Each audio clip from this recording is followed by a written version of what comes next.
Radio One, musique, info et vous sur le www.r1.mu. Premier point mot pour prendre, c'est dit bon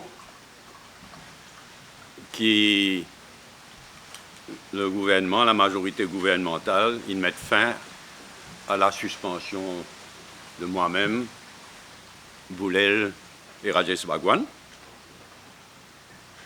Il y a un aveu de culpabilité, comme on gagne l'occasion de dire.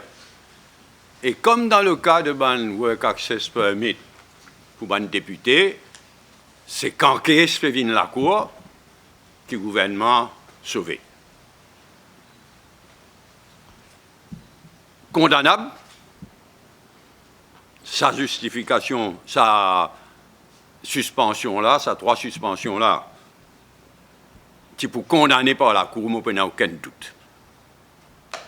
Je dis merci à toutes celles et ceux qui condamnent le Premier ministre et le Speaker, et nous gardent malgré tout l'espoir qu'il puisse y avoir un changement d'attitude de la part du côté de la majorité parlementaire et du Speaker. Je tenir à condamner l'ignorance déplorable de Pravin Jagnnath en ce qui concerne le traité de Pelindaba, un traité qui est signé des années de cela, en 1996, qui fait de toute l'Afrique et de bonnes îles autour de l'Afrique une zone dénucléarisée. Clairement, à l'époque, on connaît qui était, qui n'a pas été. Je dénonce sur l'incompétence, sur l'ignorance. Le traité de Pelindaba, comme on m'a fait dire en 1996, qui crée une zone dénucléarisée pour toute l'Afrique et toutes les îles autour de l'Afrique. Et Agalega, nommément mentionné dans l'accord de Pelindaba. Seulement, ce qu'il n'est pas connu aussi, c'est que le traité de Pelindaba interdit la présence en permanence, stationing de armes nucléaires interdits, mais pas de visites. Donc nous, étant donné que c'est ce qui s'est traité là, dire, nous demandons, Pravin Jagnnath donne la garantie que le gouvernement pas pour donner aucune autorisation concernant l'avion, sous-marin, navire avec des armes nucléaires, pas pour donner aucune autorisation pour votre présence, pour votre, le mot qui m'a peut dire, pour votre visite, votre passage à Agalega. Nous demandons une garantie ferme donc, de ce côté-là. Toute une ramification entre la police et le monde du crime. Mafia la drogue, blanchiment d'argent, collusion avec ban gang. Et sa situation de l'eau et au-delà lie sous la responsabilité du Premier ministre lui-même. Et quand on dit ingérence politique, nous trouvons liés à tous les niveaux. Et quand on dit ramification aussi, nous trouvons liés à tous les niveaux. On prend l'exemple concernant l'ingérence politique. Rappelle, il y a une conférence de presse, le commissaire de police vient causer 3 minutes à aller. Et ça aussi un texte qui finit de donner. Et nous besoin, comme le commissaire de police, c'est un poste garanti par la Constitution concernant son indépendance. Et là, nous pouvons trouver le discours qu'il finit de tenir ce matin. Maintenant, nous avons une ramification avec la mafia de la drogue. Nous tout ça, tout case qui est là, concernant une grande saisie, et soit un parrain politique, proche du pouvoir, ou soit un policier qui est impliqué. Blanchiment d'argent, pareil. Maintenant, moi, j'ai envie de soulever un autre point, c'est ce qu'on appelle le gang culture. Et nous, bizarres, fait extrêmement attention à une gang culture. Je tout connais qu'il y a une série de incidents inacceptables, de violences gratuites, inouïes. Sa gang culture-là, nous bien combattre et nous peut dire, commissaire de police, donne ça une attention particulière. Le dernier rapport de Statistics Mauritius sur l'emploi et le ban salaire à Maurice. Là, on trouve un chiffre qui est vraiment, pour dire, choquant. Bon, nous commençons par le fait que, et dans 517 900 du monde qui est employé à Maurice, et que d'après un chiffre qu'ils se paient de nous, pour vous dire ça bien, ça veut dire un employment, c'est 52 200. Alors, 517 900 personnes qui sont employées. Mais quand nous guettons en fonction, d'après le tableau de Statistics Mauritius, quel pourcentage de la population qui paie tous en bas de 10 000 roupies, j'ai dit 23,2% des employés à Maurice, tous moins que 10 000 roupies par mois. C'est presque un quart. Deuxièmement, quand nous guettons en 10 000 à 20 000 roupies maintenant, d'après le chiffre de Statistics Mauritius, il fait où en 10 à 20 000, 42%.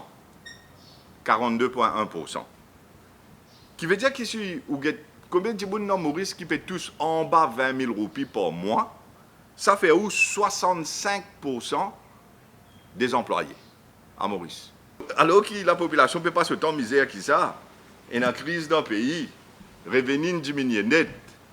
De l'autre côté, dette publique, nous connaissons, il finit monter là aux 400 milliards et nous causer là, et nous pourrions venir là dans Banjo qui peut venir. Nous posons la question, est-ce qu'il y a une nécessité pour faire un bâtiment de 50 étages à Côte d'Or?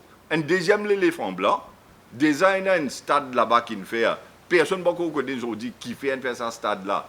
Tu commences un chiffre de 1,5 milliard, le projet qui finalement il termine dans la région de 5 milliards de roupies, 5 000 millions de roupies d'un stade dans Côte d'Or. Là, Astel peut dire qu'il peut le faire un bâtiment 50 étages. Est-ce qu'il y a une nécessité pour ça? Mais plus important, qui c'est là qui peut louer l'espace bureau dans un bâtiment 50 étages dans Côte d'Or? Quand nous tout connaissons dans les ben, même comme les bâtiments, et non que pénant locataire, période locataire, plus là, la situation économique dans laquelle nous retrouvons, nous, ou à rendre d'un projet comme ça, c'était là. Et quand nous payons de l'autre côté, mais quand il y a un casse, quand il peut le faire ça, là, les cause en termes Mauritius Africa Fund. Tu as le fait bâtiment 50 étages, moi, me pose la question, est-ce qu'il peut faire ça, c'est pour remplir qu'au faut ça? Me pose la question. Nous aussi, à quelques semaines du budget de Padayachi. Et là, moi, on a un warning bien sérieux pour donner et le gouvernement et la population.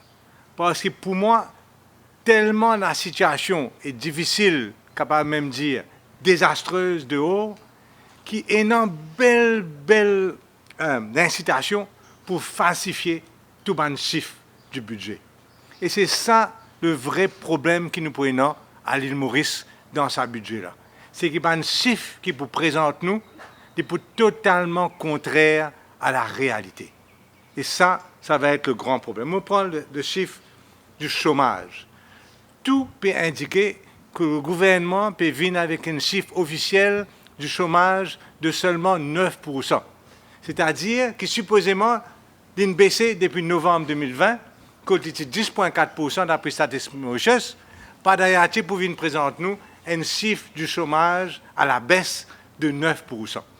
Mais la réalité de tout autre, qui est moins information, c'est que la définition chômeur peut changer, peut manipuler pour qu'il nous pas donc décrire une personne comme chômeur. Et là, les Mauriciens pour besoin de non pas le chiffre du chômage, mais l'autre chiffre qui est beaucoup plus difficile à manipuler, c'est le chiffre de personnes qui peuvent travailler, personnes dans l'emploi. Et là, nous pouvons trouver que 30 000 personnes ont perdu l'emploi ces dernières années. Mais ça, donc, c'est une petite indication pour moi qui peut manipuler le chiffre à outrance. Fin gagner dans le passé de le budget du MSM et nous pourrions gagner là encore pire cette fois-ci. Et nous pourrions gagner, d'après moi, un budget de tax and spend. Longtemps, c'était borrow and spend. Aujourd'hui, robinet presque partout fermé. Nous pourrions gagner un budget de tax à spend. La population mauricienne qui trouve une grosse augmentation de taxes ces derniers temps, d'après moi, pour trouver encore exagération. Et nous pourrions gagner un cadre de gaspillage énorme, comme 12 millions de roupies payés à un seul ambassadeur dans une année et 5 milliards de roupies dans un stade, personne n'a pas besoin. Ça, c'est juste pour mentionner deux choses. Padayachi, ministre Padayachi, fait un discours important dans le sommet des chefs d'État, qui m'a dit, là-bas, pas Pravin Jagnat, ça nous vient là, mais il fait aller virtuel dans un sommet de chefs d'État. Padayachi fait un discours sur Maurice et sur sa perception. Et ça, c'était le sommet de financement des économies africaines qui était d'ailleurs présidé par M. Macron. Je demande M. Padayachi publier ce discours. Pas besoin d'être timide, publier ce discours pour nous guetter qu'il dit au nom de Maurice. Et là, je besoin de dire que l'absence de Pravin Jagnat dans sa conférence-là, même pas présent là-bas, même pas au niveau virtuel, il n'est pas présent, il n'est pas du tout apprécié par nos pays amis. Pour souligner qu'aujourd'hui, Maurice peinant, à part maudit, Maurice peinant aucun pays ami. Radio One. Sur le www.r1.mu.